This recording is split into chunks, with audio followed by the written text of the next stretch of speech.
안녕하세요. 네, 저는 최근에 이제 사단 법인이 된 네 번째가 사무수령센터라는 공동체에 살고 있는 김눈 자매입니다. 오늘 하나님의 사랑이라는 주제로 이 자리에 서게 되었는데요. 처음이에요. 네, 이 자리를 통해서 하나님의 사랑에 대해서 좀 많이 생각하는 시간을 갖게 되는데, 네, 이런 기회를 주신 주님께 감사드립니다. 네. 그냥 시작해도 되는 거죠? 하나님의 사랑에 대해서 많이 이제 고민하고 묵상하다가 하나님의 사랑이 뭘까라고 생각했을 때 저는 개인적으로 하나님의 사랑은 끊어지지 않는 사랑, 그리고 저보다도 제가 알지 못했을 때 먼저 사랑을 주신 분, 그 정도로 이제 저는 하나님의 사랑을 이해하고 있었습니다. 그리고 하나님의 사랑을 그렇게 이해하면서 끊어지지 않는 사랑은 하나님 사랑 말고 또 뭐가 있을까라고 생각했을 때 저한테는 가족 관계였고, 그것도 그 밖에 이제 다른 관계도 있겠죠. 관계를에서 인지되고 거기 이해되는 거에서부터 이제 생각을 하면서 그럼 나는 하나님의 사랑을 언제부터 알고 확신하게 되었을까를 이제 생각하게 되었습니다.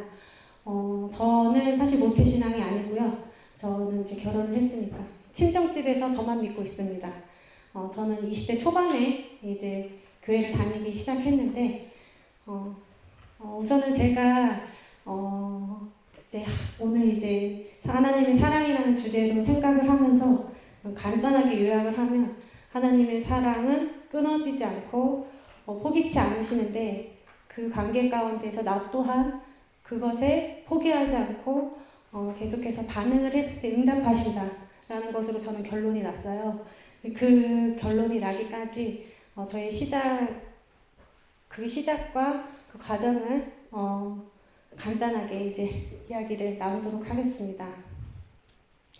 저는 이제 조금 전에 얘기했던 것처럼 믿지 않는 가정에서 20대 초반에 저는 이제 고3 상고를 나왔고요. 고3 때 여름방학 때부터 직장 생활을 시작했어요. 교복을 입고 이제 매주 이제 직장 왔다 갔다 하기도 했었고, 그렇게 몇 년을 저를 지켜봤던 회사 언니가 저에게 교회를 나오지 않을래? 그냥 예수님 하나님을 전도한 게 아니라요. 교회를 그냥 싫어. 교회 좀 싫어. 네가 왔으면 좋겠다라고 얘기를 해서 교회를 나가기 시작했어요. 제가 간단하게 이제 저희 가정을 이제 말씀을 드리면 저희 아버지는 저희 어렸을 때부터 알코올릭이셔서 혼자 버셔서 혼자 다 쓰셨어요.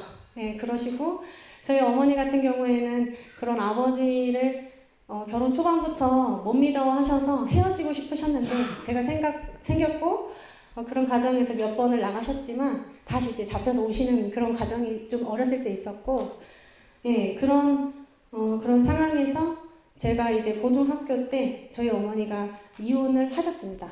이혼을 하시고, 근데 그 과정 가운데에서 정신분열이라는 조현병이 오셨어요. 그건 후천적으로 이제 발생된 병이었는데, 그러면서 이제 몇 번을 20대 때, 지금도, 드물지만, 아무튼, 그때 이제 병원에 많이 이제, 입원하고 태어나고 이런 과정이 있었는데, 어찌됐든, 그런 과정 가운데에서, 이제 제가, 부모님을 사랑하는 그 과정 가운데에서, 감사합니다. 목이 타네.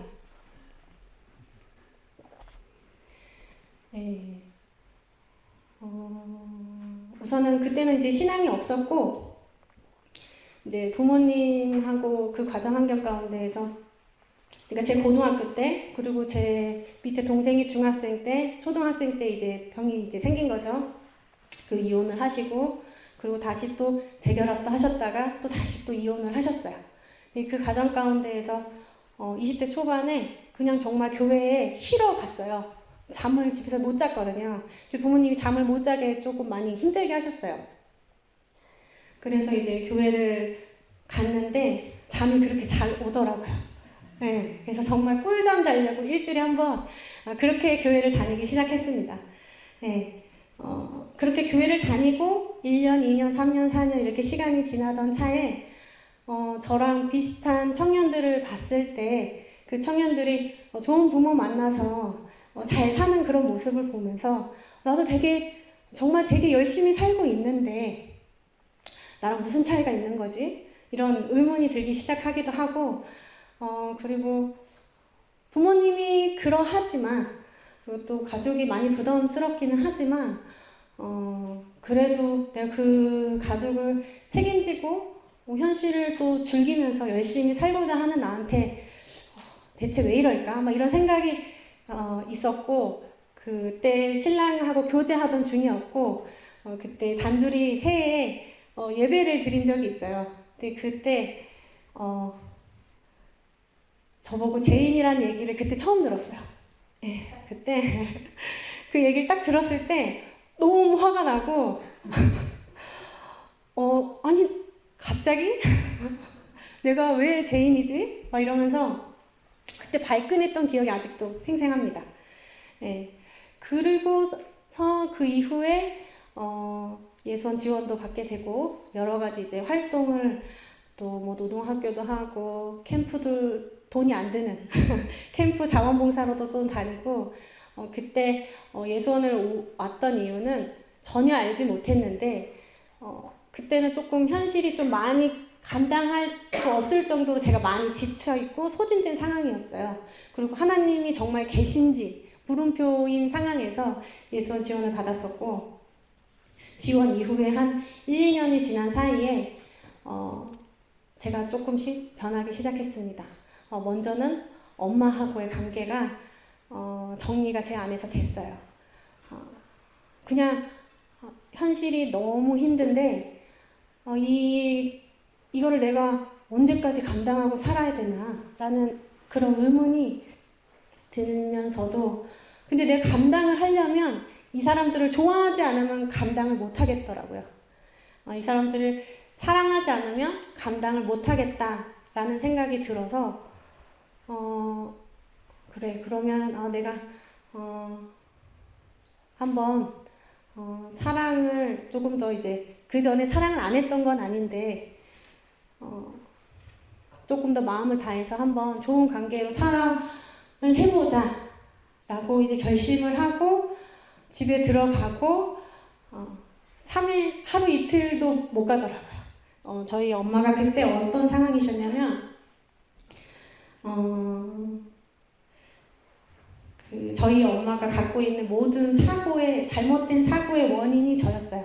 왜냐하면 제가 생겼기 때문에 일찍 헤어지지도 못했고 제가 있기 때문에 많이 붙잡혀 왔다 생각했고 또 저로 인해서 이혼도 다시 합쳤다가 다시 헤어졌고 그러니까 저희 엄마가 이제 잘못된 사고 가운데에서 망상 가운데에서 주 원인이 저였기 때문에 저한테 많은 그런 감정을 쏟아내시고 폭언을 쏟아내시고 여러 가지 시선들을 저한테 많이 오랫동안 이제 보내주셨는데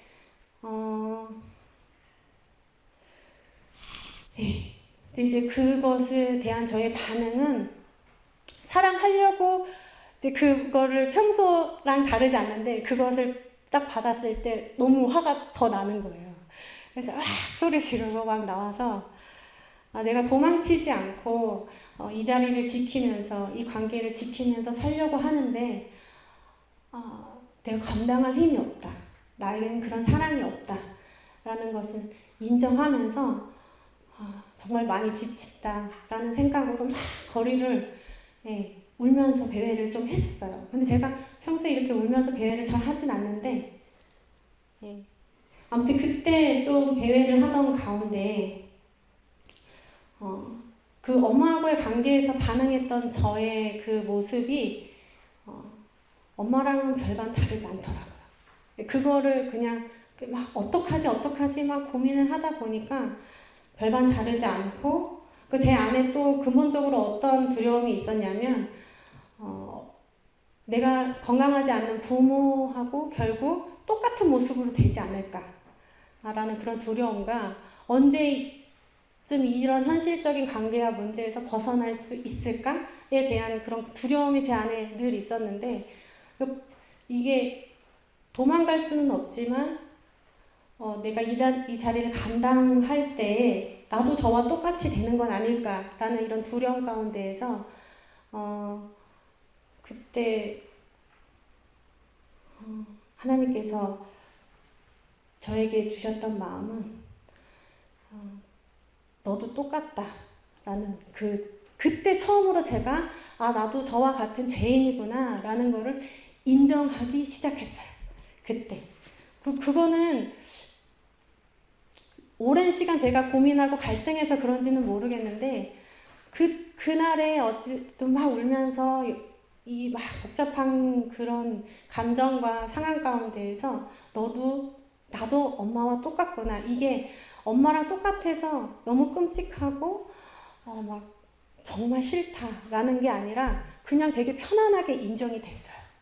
내가 저 미친 사람과 똑같이 미쳐있는 사람이구나 라는 것이 딱 인정이 되면서 그냥 나도 모르겠다, 더 이상 나는 그러면 애쓰지 말자, 똑같은 사람인데 어쩌겠어 하고 집에 들어갔어요.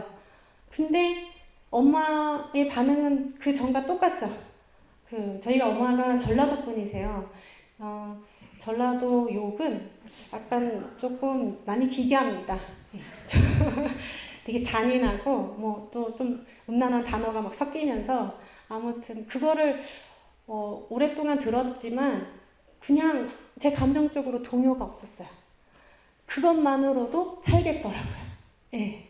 그것만으로도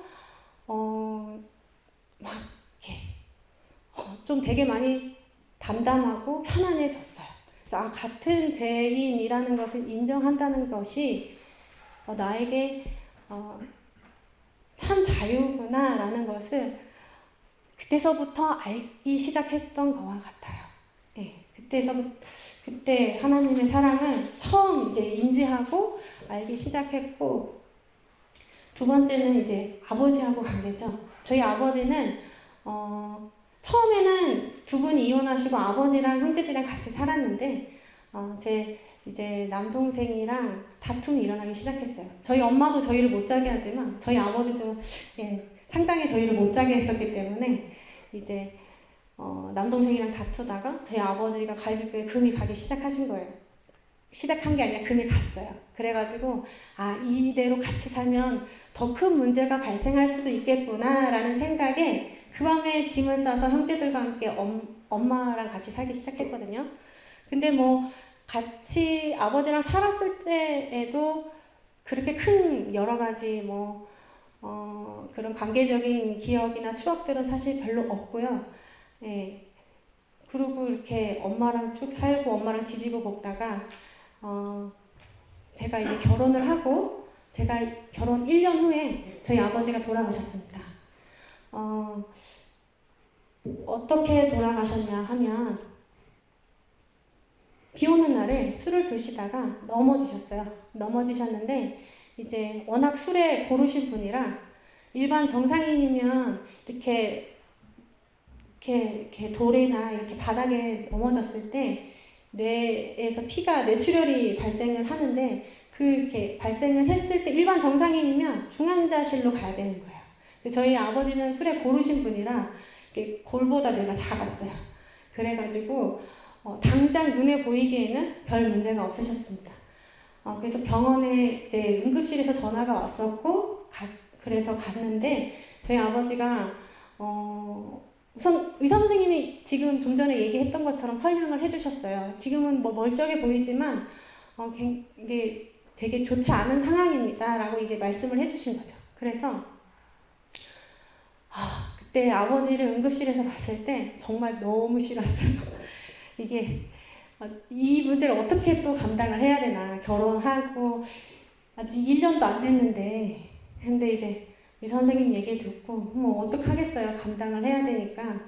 그래서 형편이 좋진 않지만 이제 입원 수속을 바로 밟았습니다.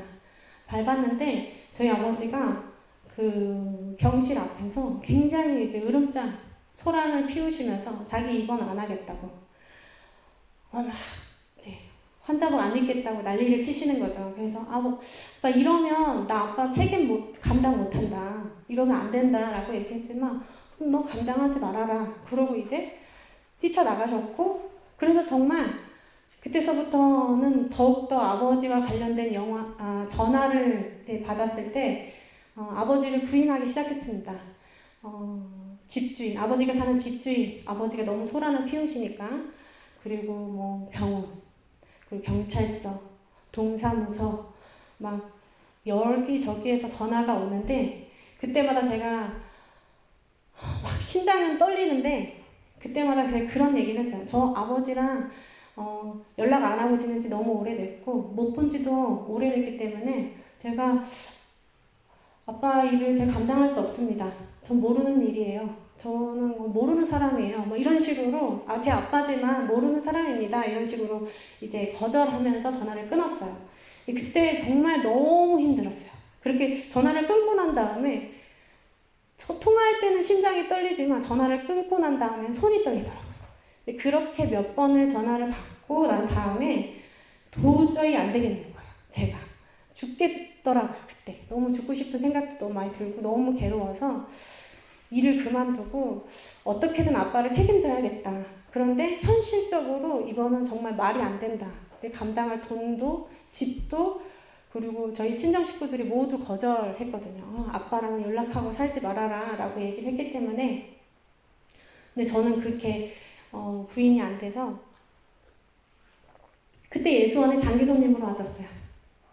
그때 이제 장기 손님으로 와서 주님 제가 어떻게든 책임질 테니까 저희 모든 관계와 상황을 아버지께서 작정하고 역사하셔야 됩니다 라는 마음으로 예수원에 장기 손님으로 왔었고, 딱 2주 지났을 때 손님분이 전화가 왔어요.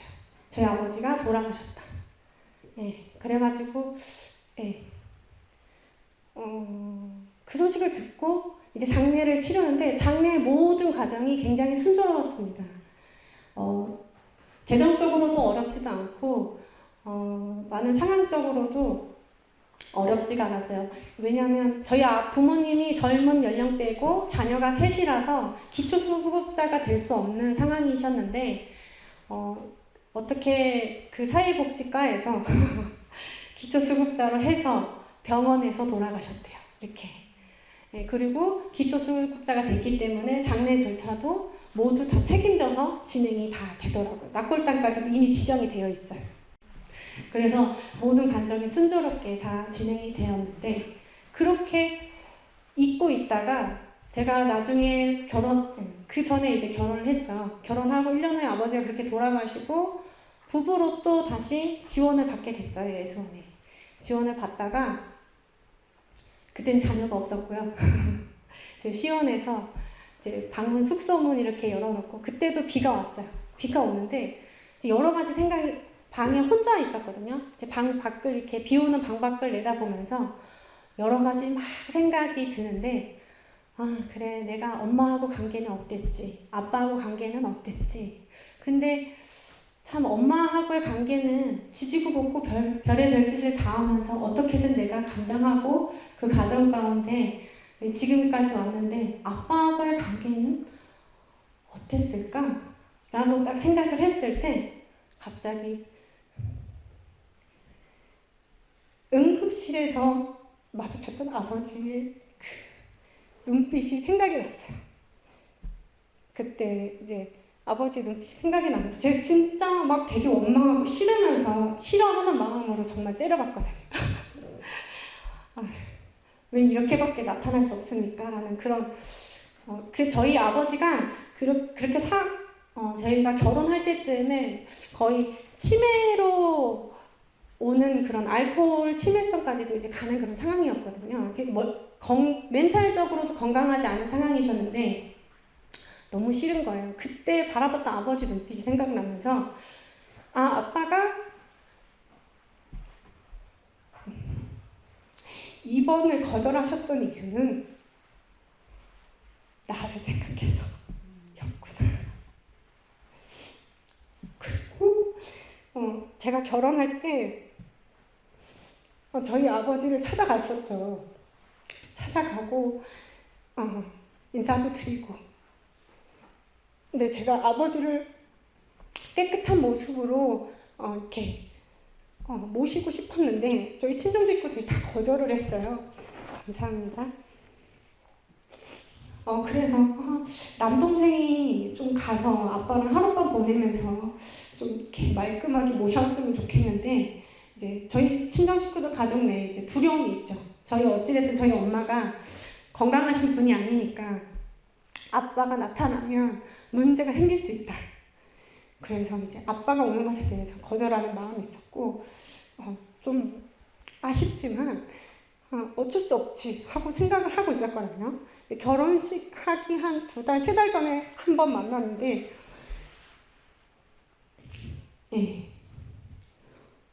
결혼식 날에 아버지가 오셨어요. 근데 뭐 이렇게 말끔한 모습은 아닌데 약간 이상한, 그렇지만 이제 아빠로서는 최선을 다하는 그런 모습으로 한 장 걸치시고 일찍 오셨어요. 저희 이제 제가 결혼하는 날 그 시간보다 먼저 타임에 와서 그 자리를 지키셨어요.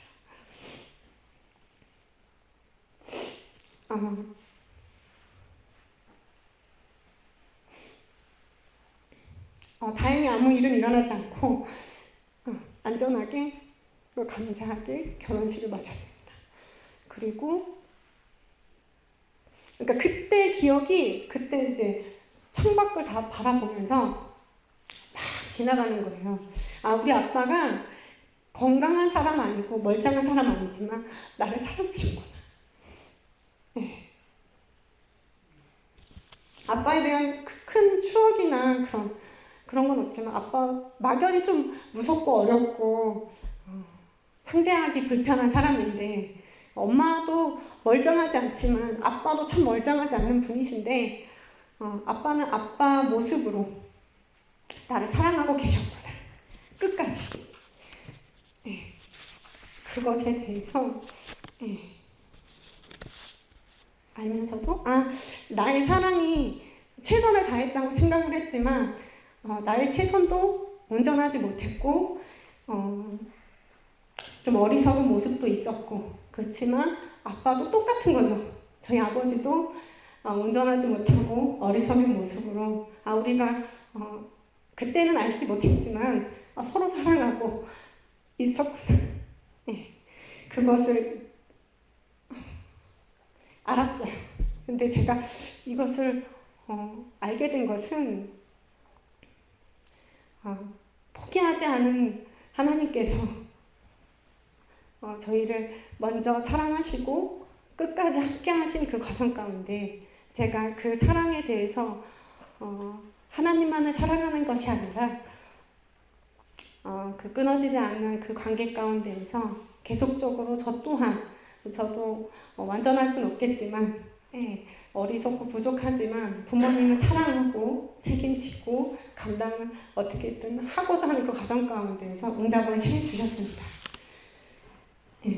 그래서 제가 시작 때도 말씀드렸는데 하나님께서 먼저 사랑하시고 끊어지지 않는 그 사랑 가운데 저 또한 반응했을 때 알게 하여 주시고 그 과정 가운데에서 계속해서 가르쳐주고 계신다. 제가 이런 하나님의 사랑은 저희 부모님하고의 관계를 시작으로 해서 뭐 남편하고의 관계, 또 자녀하고의 관계 가운데에서 되게 다양한 사랑을 또 알게 하시고 배워가게 하고 계세요. 이 자리에 오신 분들이 성령 세미나 가운데에서 이제 시작 가운데 계신데 그 사랑이 또 이제 저와는 다르겠지만 또 동일한 진리와 그 사랑으로 알게 하시는 시간들이 되셨으면 좋겠습니다. 감사합니다.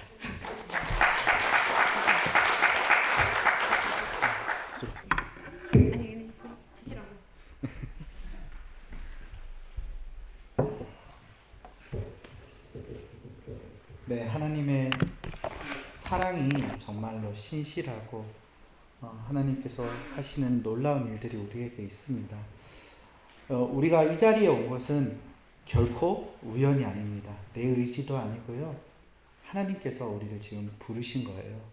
하나님께서 그 신실한 그 사랑 가운데, 끊어지지 않는 그 사랑 가운데 저희를 이곳으로 초대하셨습니다. 이전에 아픈 기억들, 그런 모든 기억들이 있을 수 있어요. 그것들이 때로는 상처로 나올 때도 있고 내 마음속에서 어떻게 나올지 모릅니다. 하지만 분명한 사실은요, 그 모든 과정 가운데서도 하나님은 우리와 함께 계셨다는 사실이에요. 어쩌면 우리의 이 시간들은 우리의 과거를 통해서 난 너무 괴로웠어, 슬펐어가 아니라 그 가운데 있는 하나님, 그 사랑을 경험하는 시간입니다. 이 시간 우리가 잠시 기도했으면 좋겠습니다. 다음으로 넘어가기 전에 주님, 우리를 부르신 하나님께 감사드립니다. 주님, 내가 그 하나님의 사랑을 알기를 원합니다. 나를 불러주셔서 감사합니다. 내 마음, 비록 어떤 과거에 있든지 모르지만 주님, 지금 있는 그대로 주님 앞에 나아가오니 주님, 나를 받아주시고 주님의 사랑을 알게 도와주시옵소서. 라는 마음으로 함께 잠시 기도하기를 원합니다. 잠시 기도하겠습니다. 하나님, 시간 우리 가운데 놀랍도록 함께 해주시옵소서. 우리의 모든 시간 더욱더 나아가겠습니다.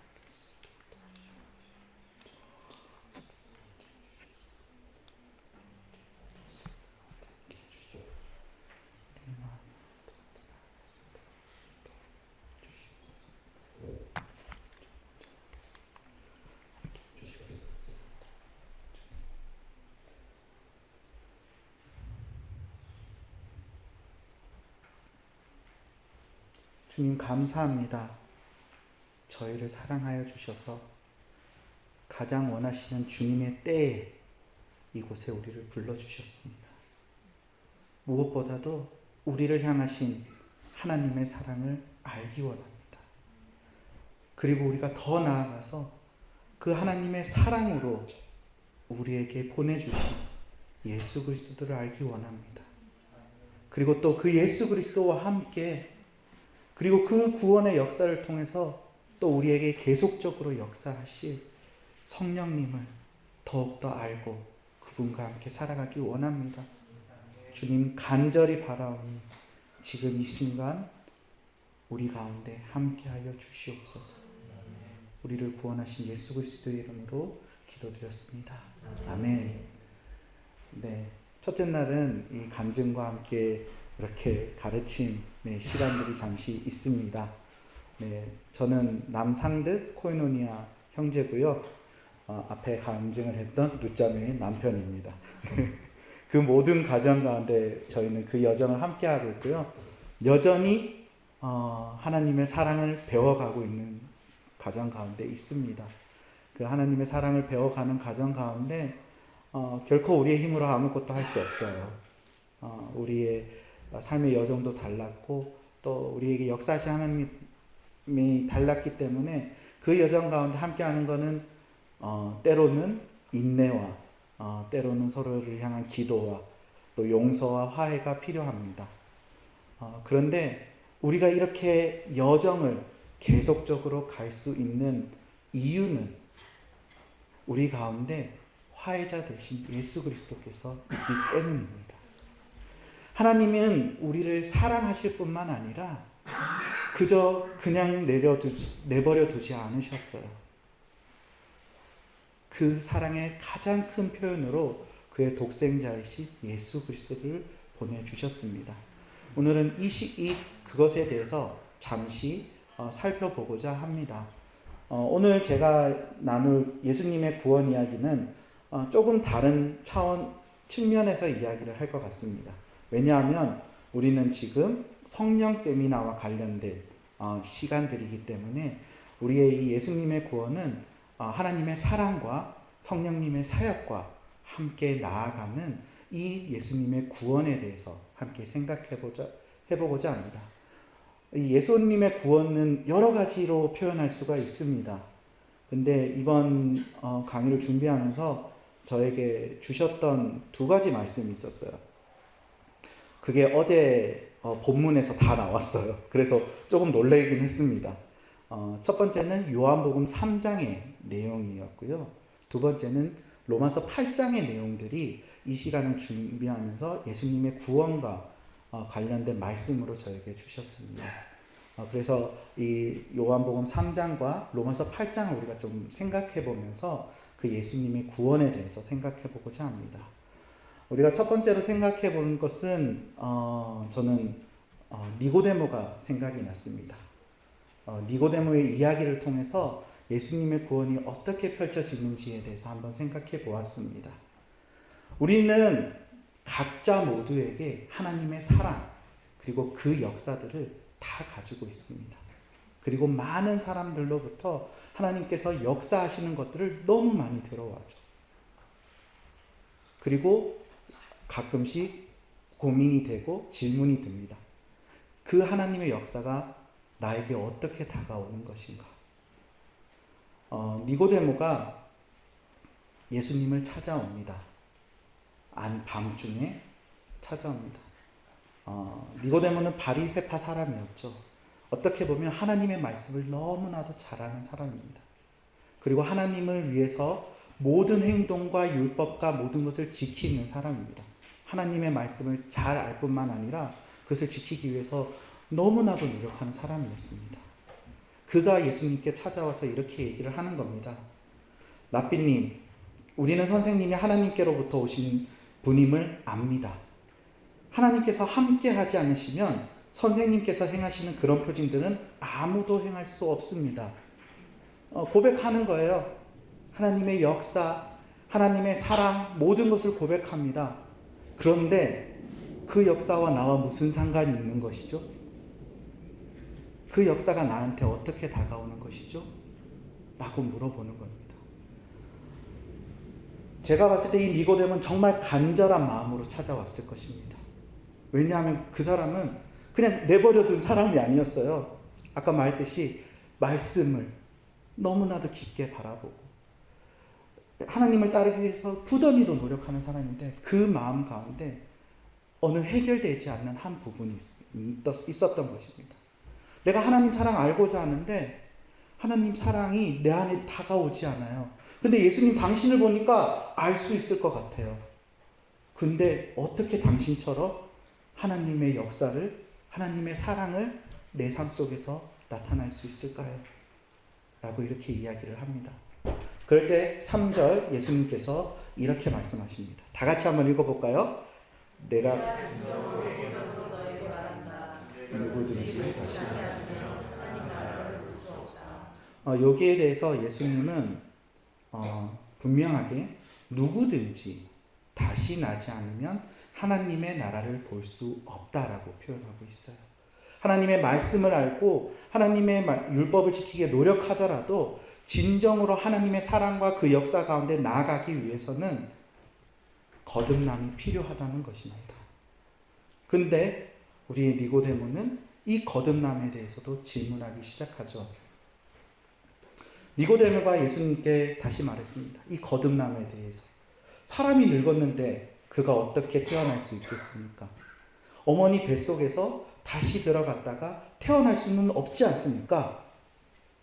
그러자 예수님께서 이렇게 말씀하셨습니다. 한번 다 같이 다시 읽어볼까요? 내가 진정으로 너에게 말한다. 물과 성령으로 나지 않으면 하나님 나라에 들어갈 수 없다. 조금 더 구체적으로 말씀하셨어요. 다시 나야 된다라고 하셨고 그 다음에 말씀하신 것이 물과 성령으로 나지 아니하면, 물과 성령에 의한 새로운 차원의 거듭남, 그냥 우리가 다시 태어나는 게 뱃속에 들어가서 하는 것이 아니라 물과 성령에 의한 새로운 차원의 필요하다는 것을 이야기하고 있는 것이에요. 그 새로운 차원의 핵심은 과연 무엇일까? 9절을 보면 이렇게 얘기합니다.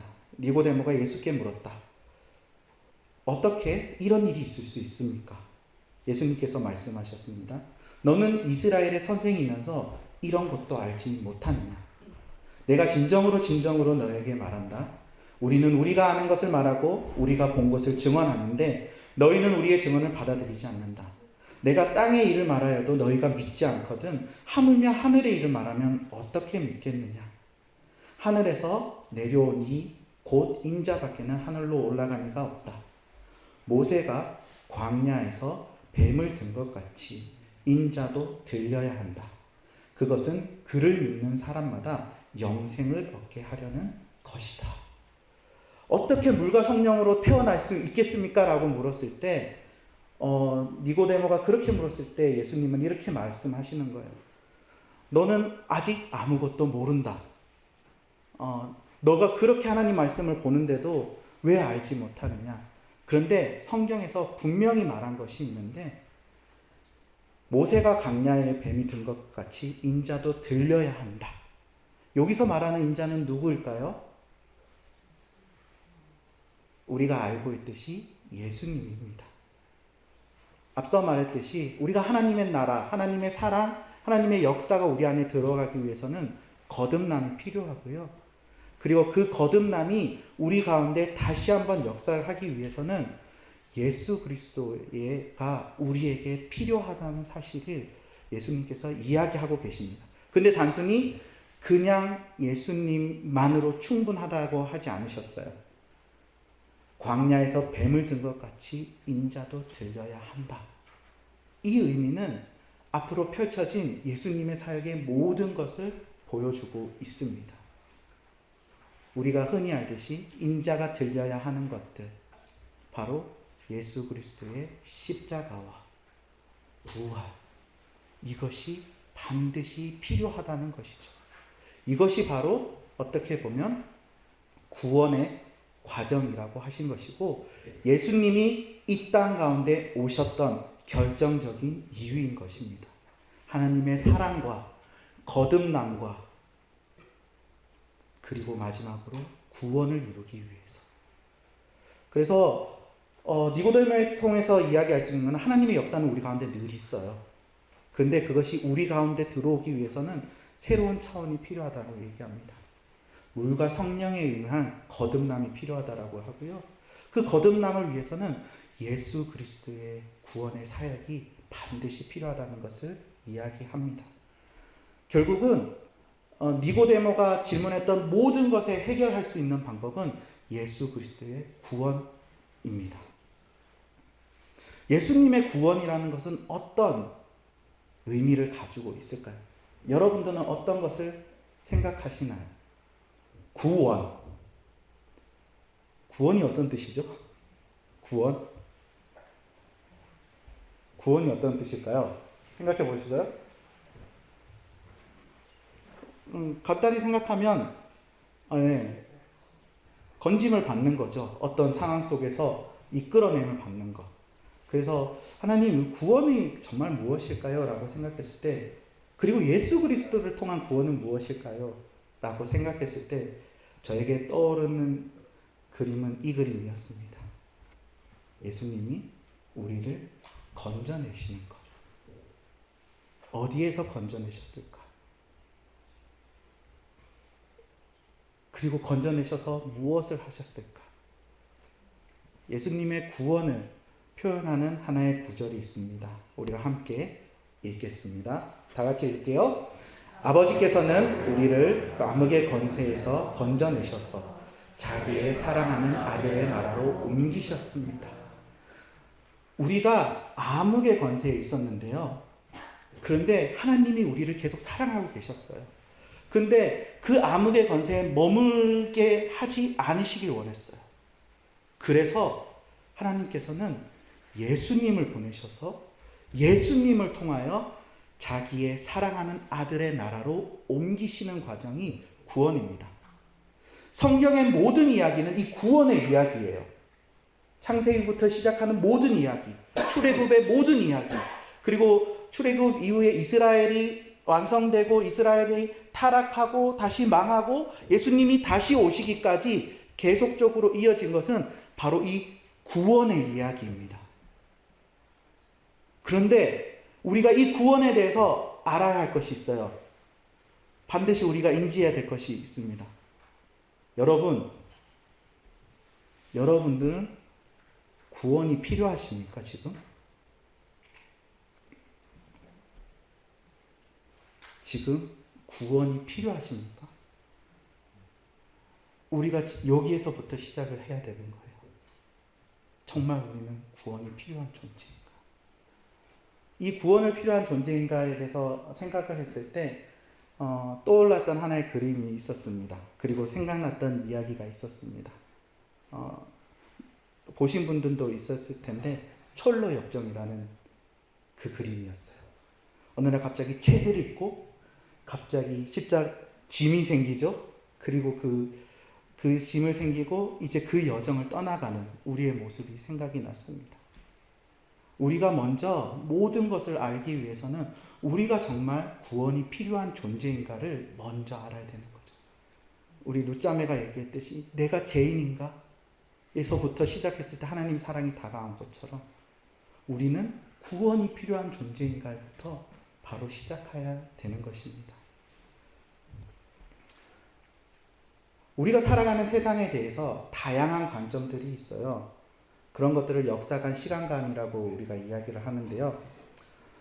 그 역사관을 구성하는 것들이 많은 것들이 종교적인 것에서 시작을 합니다. 우리 땅 가운데는 다양한 종교들이 있습니다. 힌두교, 인본주의, 동아시아 전통, 그리고 유대인 전통이 있고요. 그리고 마지막으로 기독교 전통이 있습니다. 이 종교적인 것 안에 다양한 시간에 대해서, 역사에 대해서, 우리가 어떤 상황인가에 대해서 설명해 주고 있습니다. 힌두교 어떤 상황인지 아세요? 힌두교의 가장 대표적인 것은 윤회 사상이죠. 시간은 계속 돌아간다. 역사는 순환한다. 그러기 위해서 내가 공덕을 쌓아야 되고 그렇게 살지 않으면 다음에 태어날 때는 더 미약한 존재로, 미물로 태어나게 되는 그런 것들이 있습니다. 그렇게 생각하면서 사람들은 살아가고 있죠. 세속적 인본주의라고 하는 것은 무엇입니까? 세속적 인본주의는 두 가지예요. 역사는 계속적으로 발전할 것이다. 우리는 계속 발전하고 있어. 그리고 역사는 유지된다. 돌아갈 만하면 다시 돌아오고 왔다 갔다 하면서 계속적으로 유지되는 공간 가운데 있다. 동아시아 전통은 가장 좋은 그림이 있습니다. 음양의 조화. 모든 것이 조화롭게 이루어져야 한다. 그래서 시대의 선택에 따라, 시대의 흐름에 따라 잘 가면 된다. 유대인의 전통과 기독교인의 전통은 동일하게 시작합니다. 그것은 처음과 끝이 존재한다라는 것에서부터 시작을 해요. 시간은 어디론가 계속적으로 흘러가고 있다. 그리고 시작이 있고 끝이 있다. 그래서 유대인의 시간들 속에서는 우리가 흔히 알고 있습니다. 우리가 창세기를 통해서 알 수 있죠. 창조가 이루어지고 그 다음에 타락이 이루어지고 그로 인해서 지금 너무나도 고통스러운 현 시대. 그러다가 유대인들은 누구를 기다릴까요? 네, 메시아를 기다리죠. 그리고 메시아가 오게 되면 성령이 부어지고 주의 날이 임하게 된다. 이것이 유대인의 관점이에요. 근데 우리가 알고 있듯이 유대인의 이 관점은 아직 이루어지지 않았다죠. 계속되고 있다. 여전히 메시아가 오지 않은 현 시대의 상황을 계속적으로 나아가고 있습니다. 하지만 이 전통에 동일하게 있지만 다르게 접근하게 된 것이 있습니다. 바로 기독교이죠. 기독교는 또 동일하게 시작합니다. 창조와 타락 그리고 현 시대까지 동일하게 이어집니다. 그런데 여기서 결정적으로 달라집니다. 왜냐하면 유대인들이 기다렸던 메시아가 이미 우리에게 왔다라고 생각하기 때문입니다. 심지어 오셨을 뿐만 아니라 그곳에서 십자가에 못 박히시고 부활하시고 승천하시고 다시 오실 것이라는 그러한 시대 속에서 살고 있습니다. 우리가 알듯이 아직 예수님은 오지 않았습니다.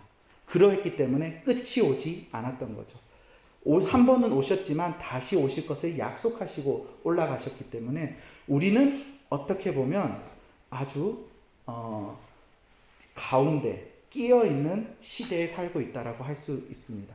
그 예수님의 오심은 어떤 변화를 우리에게 일으켰을까요? 예수님이 오시기 전까지 타락한 그 시대, 우리는 그 시대를 사탄의 시대라고 이야기를 합니다. 근데 그 사탄의 시대는 그냥 암흑기가 아니에요. 막 힘든 시간들이 아니에요.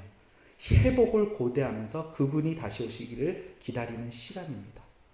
그런데 그 시간이 누구를 통해서? 예수 그리스도를 통해서 오시게 된 것입니다. 그리고 예수 그리스도와 함께 성령님께서 함께 오시게 됩니다. 그 상징적으로 보여주는 사건이 세례의 사건이죠. 세례의 사건, 예수님의 세례 가운데 하나님과 성령과 예수님이 함께 계십니다. 그리고 그 삼위일체의 하나님께서 예수님을 통해서 사역하기 시작하는데요. 그리고 그 시점에서부터 이전의 시대는 사라지고, 그리고 결정적으로 예수님이 십자가에 달려 돌아가시고 부활하시면서 이 시대는 완전하게 패배하게 되는 겁니다. 실패하게 되는 시대가 되는 것입니다. 그리고 나서 예수님께서는 승천하십니다. 여기서 끝나지가 않았어요. 예수님께서 승천하시게 됩니다. 그리고 우리가 잘 알듯이 오순절에 예수님이 승천하시면서 성령을 보내주십니다. 그리고 나서 지금 이 시대는 성령의 시대가 되었던 것입니다. 이 성령의 시대는 어떠한 시대냐? 사탄은 완전히 실패한 시대. 그리고 앞으로 예수님이 다시 오시면 하나님 나라가 완성되는 시대. 이전의 것은 지나가고, 사탄의 시대는 지나가고, 사탄이 실패한 하나님의 나라가 오게 되는 것입니다.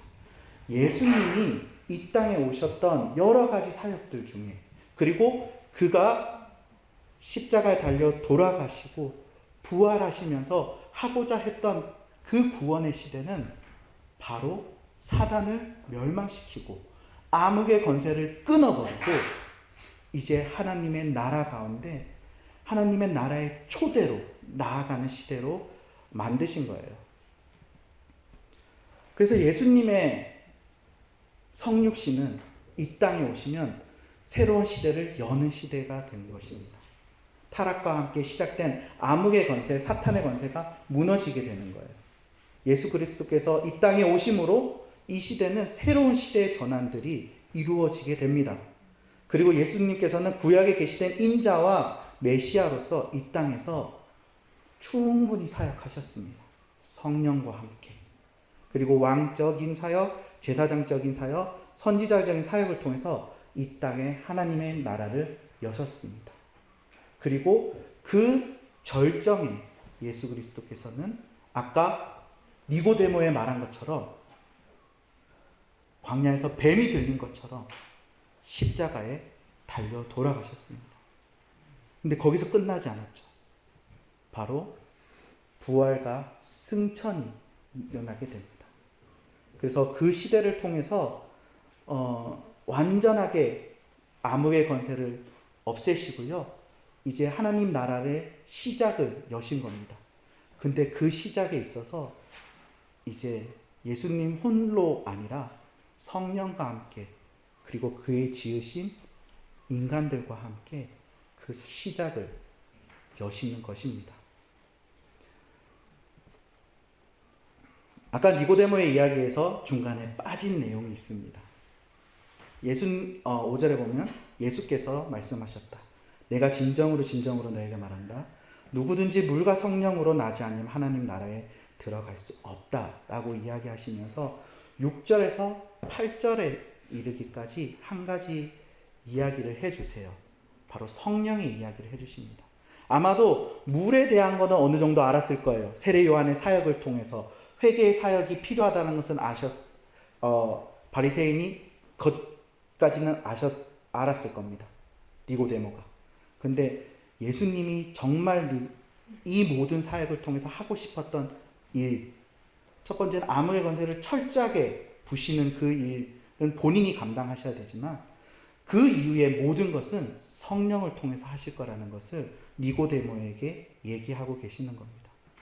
그래서 예수님의 구원의 역사는 그 암흑의 권세, 사단의 권세에 있던 우리를 이제 건져내어서 사랑하는 아들의 나라를 옮기셨을 뿐 아니라 그 나라를 완성해가는 부르심으로 나아가고 있습니다. 그래서 우리가 예수님의 구원의 역사를 경험하고 우리가 십자가를 우리 안에 마음에 두고 날마다 십자가를 묵상하며 그 십자가 앞에 내 자신을 내려놓으며 살아가면서 깨달아야 되는 사실들이 있어요. 그것은 첫 번째, 우리가 그리스도 안에서 새로운 피조물이 되었다는 사실입니다. 우리 함께 읽어볼까요? 그러므로 시작. 그러므로 우리가 이제부터는 어떤 사람도 육신을 따라 알지 아니하노라. 비록 우리가 그리스도도 육신을 따라 알았으나 이제는 그같이 알지 아니하노라. 그런즉 누구든지 그리스도 안에 있으면 새로운 피조물이라. 이전 것은 지나갔으니 보라 새 것이 되었도다. 예수 그리스도의 십자가의 능력으로 말미암아 우리에게 결정적으로 하셨던 첫 번째는 우리를 새로운 피조물로 만드셨다라는 거예요. 타락의 시대에서 사는 그냥 패배 가운데 암흑의 권세 속에서 사는 것이 아니라 이제 거기서 건짐받아서 그리스도 안에 있으면 하나님 자신이 사랑하는 아들의 나라에서는 새로운 피조물이다. 여러분 이것을 믿으십니까? 우리가 이것에 붙어서 시작해야 됩니다. 우리가 오늘 하나님의 사랑을 알았고요. 예수님의 사랑, 저는 많은 분들이 경험했을 거라고 생각합니다. 이곳에 계신 모든 분들이. 하지만 우리가 다시 한번 기억해야 되는 것은 우리가 그 사랑 가운데 새로운 피조물이 되었다.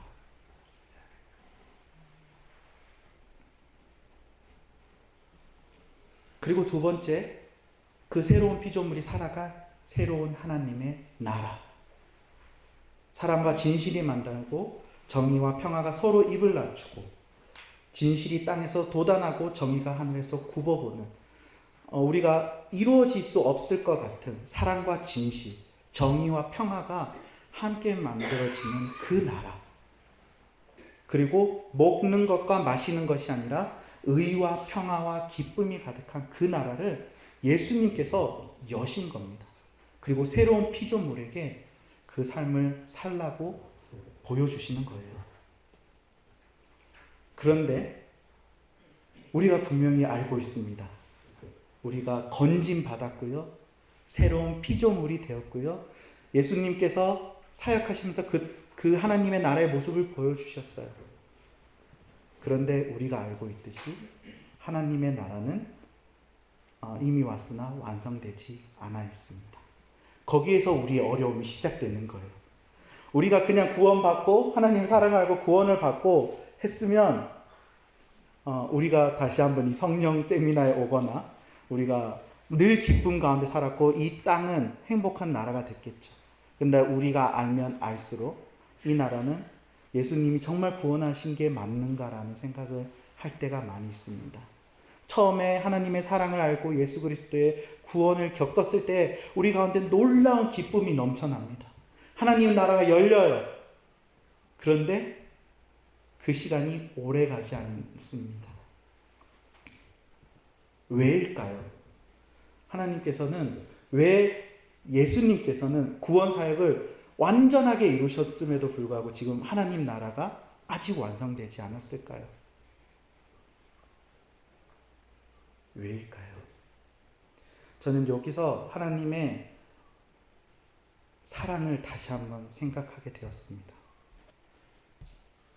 요한복음 3장 16절에서 17절의 말씀입니다. 다 함께 읽어보겠습니다. 하나님께서 세상을 이처럼 사랑하셔서 외아들을 주셨으니 이는 그를 믿는 사람마다 멸망하지 않고 영생을 얻게 하려는 것이다. 하나님께서 아들을 세상에 보내신 것은 세상을 심판하시려는 것이 아니라 아들을 통하여 세상을 구원하시려는 것이다. 제가 이것을 보게 되면서 하나님께서 아들을 세상에 보내신 것은 세상을 심판하시려는 것이 아니라 아들을 통하여 세상을 구원하시려는 것이다. 예수님이 이 땅에 오신 것은 아까 사단의 권세는 파해야 돼요. 그렇다고 완전히 멸망시키는 것이 아닙니다. 세상을 구원하러 이 땅에 오셨다는 거예요. 그 말은 즉슨 무엇입니까?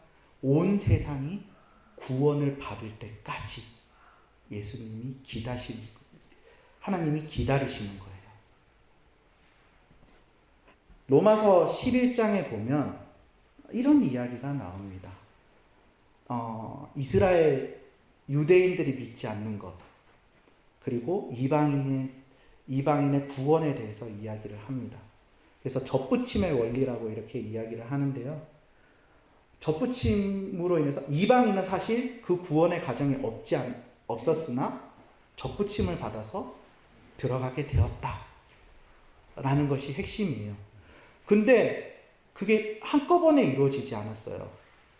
그리고 시간이 계속적으로 걸릴 것이라고 얘기하셨어요.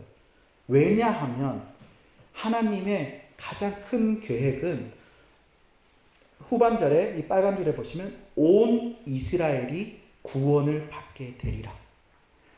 하나님의 포커스는 예수님을 통해서 구원하고자 하셨던 모든 것은 모든 사람이 구원을 받기 원하시는 거예요. 그의 사랑하시는 모든 아들이. 그래서 시간이 걸리는 것입니다. 그러하기 때문에 우리는 그 시대를 살아가기 때문에 우리는 여전히 긴장 가운데 있어요. 힘든 상황 가운데 있습니다. 로마서 7장에 보면 가끔씩 로마서를 읽다 보면 저와 비슷한 상황들이 너무 많아요. 여러분은 그럴지 모르겠는데 저와 비슷합니다. 나는 내가 원하는 선한 일을 하지 않고 도리어 원하지 않는 악한 일을 합니다. 내가 해서는 안 되는 것을 하면 그것을 하는 것은 내가 아니라 내 속에 자리 잡고 있는 죄입니다. 곧 나는 선을 행하려고 그렇게 노력하는데 나에게 악이 붙어 있다는 사실을 계속적으로 경험하게 돼요. 나 자신은 마음으로는 하나님의 법을 섬기고자 하는 마음이 있는데 육신으로는 죄의 법을 섬기고 있다. 분명히 구원받는데 나는 왜 이럴까? 아까 말했듯이 새로운 피조물인데 난 왜 이럴까? 왜 나의 삶 속에서 하나님 나라가 이루어지지 않을까? 제가 말했듯이 이미 왔으나 아직 완성되지 않는 하나님 나라. 그 사이에 우리가 살아가고 있기 때문입니다. 그리고 우리는 그 시대 속에서 하나님을 계속적으로 바라보면서 예수님의 구원을 붙들고 나아가야 하는 것이죠. 근데 중요한 것은 이 모든 상황을 하나님은 내버려 두지 않으셨다는 거예요. 예수님이 부활하시고 승천하셔서 그냥 알아서 잘해봐 라고 하지 않으셨다는 거예요. 바로 성령을 우리에게 보내주시겠다고 약속하신 겁니다. 여기서 우리가 예수님의 구원에서 끝나지 않아야 할 이유가 여기에 있는 것입니다. 우리가 성령을 구해야 할 이유가 여기 있는 것입니다. 우리의 시대는 완전하지 않아요. 하나님의 나라가 완성되지 않았어요. 그러하기 때문에 우리의 마음은 여전히 흔들리고 새로운 피조물된 삶을 살고 있지만 계속적으로 넘어지고 쓰러지고 죄의 법에 휘둘리기도 합니다. 그럼에도 불구하고 이것을 그냥 내버려 두시지 않으시고 예수님께서는, 하나님께서는 성령을 우리에게 보내주셨다라는 것이. 나는 너희를 고아처럼 버려두지 아니하고 너희에게 다시 오겠다. 우리를 내버려 두지 않으십니다. 우리가 사랑을 경험했어요. 구원을 경험했어요. 그리고 또 흔들립니다. 나는 왜 이러지? 아니요. 어쩌면 그 과정은 당연한 겁니다. 왜냐하면 아직 하나님 나라는 완성되지 않았거든요. 근데 그러면 그렇게 좌절 속에서 사는 것이 아니라 하나님께서는, 예수님께서는 성령님을 통해서 그것들을 이루시겠다라고 이야기를 하는 겁니다. 예수님의 구원 사역을 통해서 이 성령님의 사역이 시작되기 시작하는 것입니다. 로마서 8장 1절에서 2절 우리 함께 읽어보겠습니다. 그러므로 그리스도 예수 안에 있는 사람들은 정죄를 받지 않습니다. 그것은 그리스도 예수 안에서 생명을 누리게 하는 성령의 법이 당신을 죄와 죽음의 법에서 해방시켜 주었기 때문입니다. 앞서 7장에서는 그렇게 얘기했어요. 내 마음은 원하지만 내 육신이 제 법에 있어서 날마다 죄를 짓는 것 같다. 이거 어떻게? 라고 할 때 로마서 8장에서는 분명히 말합니다. 성령의 법이 너에게 있다. 그러하기 때문에 너가 아무리 고통 가운데 있더라도 정죄하지 못한다. 너는 이미 구원받은 자이다. 너는 이미 새로운 피조물이다. 우리를 끊임없이 흔들리게 하는 그 모든 것에서부터 성령이 우리 가운데 해주신다는 것이에요. 그뿐만 아닙니다. 8장에서는 또 이렇게 얘기해요. 두려움에 빠뜨리는 종살이의 영을 받은 것이 아니라 자녀로 삼으시는 영을 받았다. 우리가 출애굽을 생각해 보세요. 놀라운 구원의 역사 가운데 그들이 살았는데 광야에서 어떻게 합니까? 하나님을 부인하고 그렇게 나아가지 않습니까? 여전히 종살이의 영 가운데 있었기 때문에. 근데 우리도 그럴 수 있어요. 우리가 예수 그리스도의 구원을 통해서 우리가 완전한 새로운 피조물이 되었으나 우리의 연약함이, 우리의 환경이 모든 것들이 우리를 흔들리게 하고 새로운 피조물됨을 잊게 하는 순간들이 있다라는 겁니다. 그 순간 예수님께서는 나는 다 끝냈어. 나 너를 위해서 죽었어. 그리고 부활했어. 놀라운 일을 너에게 했어. 그러니까 너가 알아서 해봐 라고 하지 않으신다는 거예요. 성령을 통해서 우리를 계속적으로 변화시켜 주신다는 거예요. 그래서 우리의 구원은 한 번에 이루어지는 것이 아닙니다. 조심스러운 말이지만 우리의 구원은 단번에 이루어졌어요. 근데 구원을 이루어가는 과정이 있는 거예요. 그 과정 가운데 우리는 흔들립니다. 하지만 그 모든 상황 속에서 하나님은 우리를 스스로 하는 것이 아니라 성령님과 함께 나아간다는 것입니다. 끊어지지 않는 하나님의 사랑과 결코 없어지지 않는 예수님의 구원이 성령님을 통해서 우리를 붙잡고 있는 것입니다. 그래서 우리에게 성령이 필요한 것입니다. 여러분들이 지금 오늘 성령 세미나를 오셨어요. 오늘 하나님의 사랑에 대해서 여러분들이 기억하고 예수님의 십자가를 기억하실 겁니다. 근데 거기서 끝나기 원하지 않으세요. 우리가 성령과 함께 나아가기를 원하시는 겁니다. 그 성령께서 우리에게 어떤 일을 하는 것인가? 그것은 내일 벤토레이 신부님이, 형제님이 4가지 사역을 하실 거예요. 4가지 사역 이야기를 하실 거예요. 성령님께서 어떤 일을 하실 것인가? 우리의 구원을 위하여, 하나님 나라를 위하여. 근데 우리가 잊지 말아야 하는 것. 하나님의 끊이지 않는 신실하신 하나님의 사랑이 우리 가운데 있고요. 누구도 없애버릴 수 없는 예수님의 구원이 명확하게 있습니다. 그리고 그것이 흔들리지 않도록 성령님께서 우리와 함께 하시는 거예요. 근데 안타까운 것은 우리가 이 성령에 대해서 너무 모른다는 거예요. 성령님은 단순히 능력으로, 어떤 힘의 파워로 생각한다는 거예요. 근데 우리가 정말 알아야 되는 거. 지금 우리가 성령의 능력을 구하고 앞으로 그 성령과 함께 살아갈 것입니다. 근데 그 성령과 함께 살아가는 사역은 어떤 능력을 받기 위한 것에서 끝나지 않습니다. 끊임없이 새로운 피조물이라고 증언하실 것이고요. 하나님 나라가 어떤 것인가를 경험시켜 주실 것이고요. 또 우리가 흔들리지 않도록 계속적으로 붙잡아 주시는 거예요. 아까 그 얘기를 했습니다. 암흑의 권세에서 다시 건진받아서 자신의 사랑하는 아들의 나라로 옮기셨다. 근데 그 사랑하는 하나님의 나라는 결코 흔들리지 않습니다. 내가 흔들릴 뿐이죠. 근데 그 흔들리지 않기 위해서는 우리에게 성령이 필요한 것입니다. 우리 이 시간 우리의 구원을 향하여 일하시는 삼위일체 하나님의 열심을 생각해 보십시오. 끊이지 않는 하나님의 사랑으로, 하나님의 사랑, 온 민족이 구원을 받기까지 기다리고 계세요. 예수님 이 땅 가운데 오셔서 성육신하셔서 시간을 뚫고 우리를 건져내셨습니다. 그리고 우리를 홀로 두지 아니하시고 성령님께서 우리와 함께 하심으로 이 삼위일체 하나님이 우리와 함께 계시는 거예요. 그렇기 때문에 우리가 흔들리지 않는 것입니다. 근데 이 모든 것을 위해서 나아가는 명확한 길이 있습니다. 예수님이죠. 우리가 예수님을 기억하셔야 됩니다. 그리고 그 예수님을 통해서 건짐을 받아야 합니다. 왜냐하면 그 예수님이 하나님이 보내신 사람이고 그를 통해서 영생의 길을 열어주셨기 때문입니다. 우리가 이 시간 잠시 기도하기를 원합니다.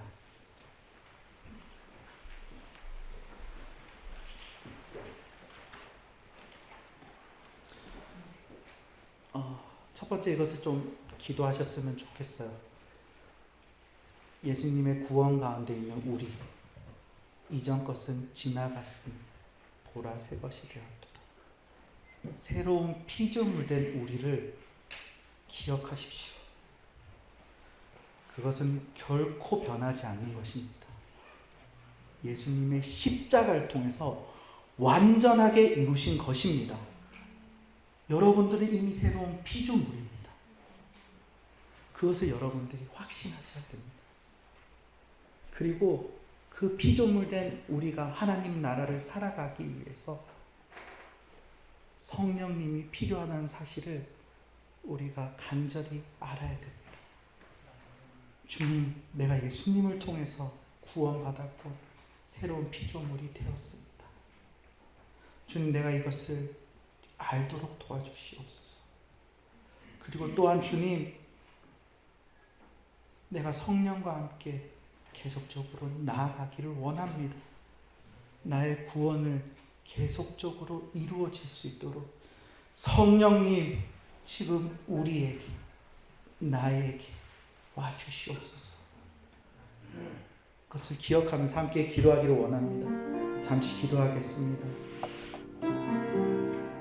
주님, 새로운 피조물된 우리가 너무나도 흔들릴 때가 많이 있습니다. 그러나 명확한 사실은 우리는 예수 그리스도의 십자가로 말미암아 새로운 피조물이 되었다는 사실입니다. 주님, 우리를 고와 같이 버려두지 않으시고